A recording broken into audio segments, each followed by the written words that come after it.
Mesdames et messieurs, la Fédération de Russie vient de faire l'incroyable, l'irréparable en Ukraine. Et les hautes autorités ukrainiennes viennent de se plaindre de l'utilisation des armes chimiques par la Fédération de Russie. Et dans les lois des conflits et des guerres, c'est complètement et catégoriquement interdit par l'ONU et aussi par toutes les grandes organisations internationales pour les conflits. Alors, c'est l'Ukraine, je dis bien c'est l'Ukraine qui accuse la Fédération de Russie de tels actes. Alors, nous sommes en train de constater qu'au lieu que nous sortons dans ce conflit russo-ukrainien, mais ce conflit est en train de prendre plus de l'ampleur parce que lorsque nous utilisons déjà des armes chimiques, lorsqu'il y a déjà l'utilisation des armes chimiques dans un conflit, sachez-le mesdames et messieurs, on a dépassé la zone des Kalachnikov, on a dépassé la zone des chars et tout ce qui s'ensuit parce que nous savons ce que l'arme chimique est capable de faire. Ah oui, là où les armes chimiques tombent, personne, aucun être humain, dont les soldats ukrainiens autant qui viennent là, c'est le repos éternel. Soit ils seront infectés, soit, voilà, c'est le repos éternel dans la broussaille.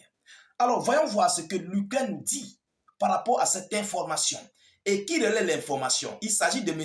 Andriy Kovalenko. C'est lui qui rapporte cela du côté de Kiev. Qu'est-ce qu'il dit?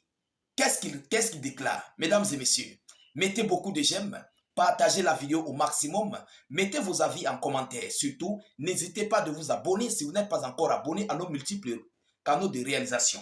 Alors, l'Ukraine accuse à nouveau l'armée russe d'utiliser des armes chimiques. Nous savons ce que c'est qu'une arme chimique. C'est qu'une arme chimique. Et lorsque vous comprenez une telle pareille accusation, c'est très gravissime. Nous ne savons pas si c'est vrai, nous ne savons pas si c'est faux. Mais la Russie ne s'est pas encore prononcée sur ce genre de déclaration. Même s'ils le font, ils savent, les Russes savent que c'est interdit. Donc, c'est incroyable, c'est complètement négatif de se prononcer là-dessus. Ou bien d'affirmer qu'ils ont utilisé. Même s'ils ont utilisé ou pas, les Russes vont dire qu'ils n'ont jamais utilisé ça. Vous comprenez? Le chef du Centre de lutte contre la désinformation du Conseil de sécurité nationale et de la défense de l'Ukraine, Andriy Kovalenko, rapporte que l'armée russe a intensifié les largages de substances toxiques, notamment dans la direction de Kupiansk. Ils ont intensifié, donc ce n'est même pas aujourd'hui. Voilà ce que je disais, ce conflit prend plus de l'ampleur. Nous sommes en train de constater que des multiples armes font leur apparition. Avant, il n'y avait pas des armes chimiques. Même si c'était utilisé, mais c'était modéré. Mais ça prend de l'ampleur. Selon ce que l'armée ukrainienne dit, selon leur plainte, ils disent que la Russie a intensifié l'utilisation des armes chimiques en direction de Kupiansk. Mesdames et messieurs, il dit, je cite, en fait, la Russie utilise les substances chimiques interdites, violant toutes les règles possibles de la guerre, de simples terreau-terreau, comme ils le sont toujours, comme ils l'ont toujours été, a-t-il écrit sur Telegram. L'organisation pour l'interdiction des armes chimiques OIAC a annoncé le 14 février avoir trouvé l'agent anti-émeute CS dans 9 échantillons qui lui ont été remis par l'Ukraine. Ça a été remis par l'Ukraine, qui accuse la Russie d'y avoir recours sur la ligne de front. L'OIAC a déclaré avoir intensifié l'agent toxique dans les échantillons de 4 grenades, 3 échantillons de sol et 2 échantillons de végétation à côté d'une tranchée. À côté d'une tranchée. Alors, mesdames et messieurs, on se souvient bien, les soldats ukrainiens autant, ce sont eux qui avaient commencé l'utilisation des armes chimiques. On se souvient bien. Et j'avais même d'ailleurs animé une vidéoconférence là-dessus en 2024. Les hommes de Volodymyr Zelensky, là, ses alliés, ils avaient utilisé des armes chimiques contre les Russes.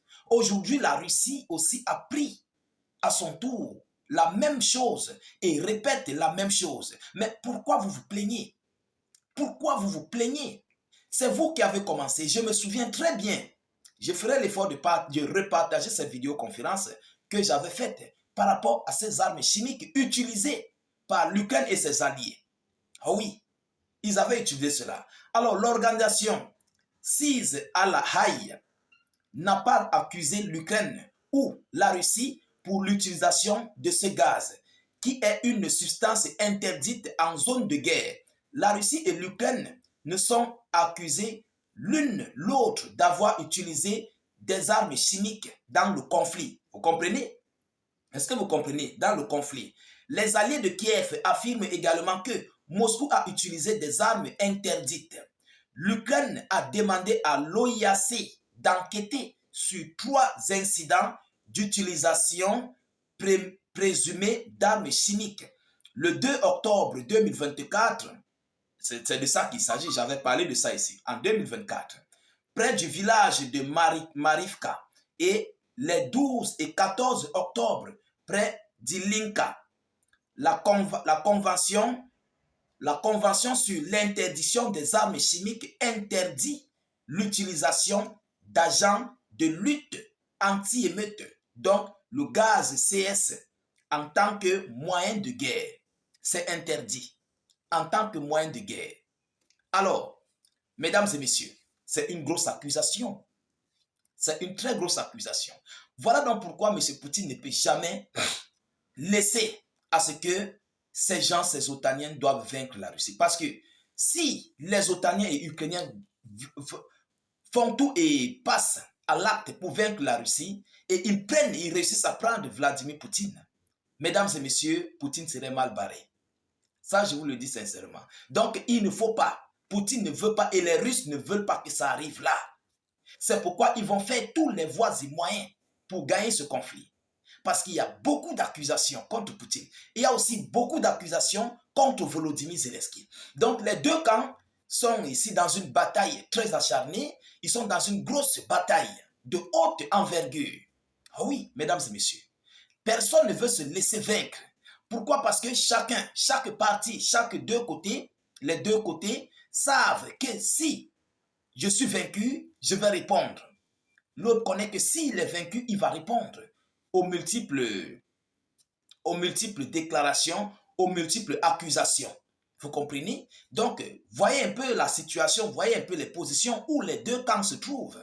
Mais nous savons tout ce que l'Ukraine et les Otaniens possèdent. La Russie possède ça. Et les Russes en ont ça en abondance. Ils ont ça. Des cantines et des cantines, des stocks et des stocks dans les sous-sols. Donc, il est quasiment impossible pour vous, pour tous ceux-là qui veulent combattre la Fédération de Russie, de faire tête haute. Ah oui, parce que c'est vous qui avez commencé, et lorsque vous avez commencé ça, j'avais fait une vidéoconférence là-dessus, ce sont les Ukrainiens qui avaient commencé la chose avec les armes chimiques. Ah oui, ils menaçaient même de frapper, en ce temps, ils menaçaient de frapper sur Zaporizhzhia, sur la centrale nucléaire de Zaporizhzhia en ce moment. On se souvient bien. Et aujourd'hui, ce sont eux qui sont les premiers à pleurer lorsque les Russes répètent aussi la même chose qu'eux-mêmes, ils ont faite. Vous voyez dans la situation qui est en train de basculer. Donc, la situation russo-ukrainienne est très compliquée, elle est très complexe, mesdames et messieurs. Alors, aujourd'hui, ce sont les hommes de Volodymyr Zelensky qui se plaignent. Les Russes sont assis au Kalama, ils observent. Oui, ils observent. Parce que c'est Kiev qui a commencé. Aujourd'hui, la Russie prend le relais. Donc, il faut supporter. Ce sont les dégâts collatéraux d'un conflit. Il faut supporter. Vous êtes en guerre. C'est la guerre comme à la guerre. Vous devez supporter. Que le meilleur gagne. Vous comprenez? Personne ne veut aller sur la table de négociation. Que le meilleur gagne. C'est la seule chose que nous, le monde entier, nous pouvons dire.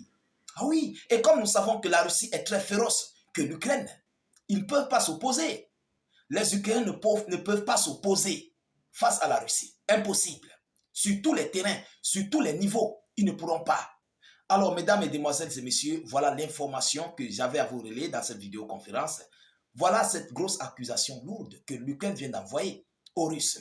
Alors, partagez la vidéoconférence au maximum. Mettez-la partout à travers le monde. Sécurisez la vidéo avec un maximum de j'aime et suffisamment de cœur. N'hésitez pas de mettre vos avis en commentaire. Même si vous n'avez rien à écrire, vous pouvez mettre salut état d'urgence ou encore vive la paix dans le monde. Abonnez-vous pour ne plus perdre nos vidéos d'actualité, ne plus rater notre page. Et surtout, je vous prie bien sûr que nous avons des frères et confrères qui cherchent nos actualités mais qui ne savent pas comment faire pour nous rejoindre. Je vous reviens tout à l'heure pour une prochaine série d'actualités. Soyez encore salués une fois de plus. Ciao, ciao.